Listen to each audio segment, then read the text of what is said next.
به تماشا سوگند و به آغاز کلام، واژه در قفس است یعنی سلام. عرض سلام و ادب احترام دارم خدمت تمام شما دوستان عزیز.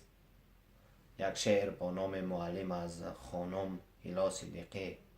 این شعر را به یاد استادان عزیز، به یاد پدران معنویم عبدالوقاص یوسفی و بابا نیاز نظیرов میبخشم که یاد و خاطرشان از دل من، از دل ما فرزندان، از دل ما شاگردان پاک نمیشود.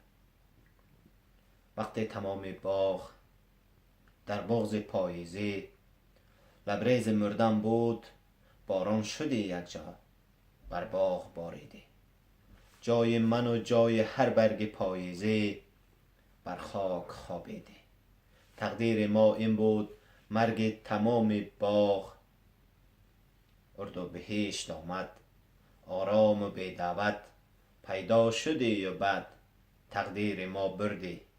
یک شب به جای ما، جای تمام باغ، بی ادعا مردی.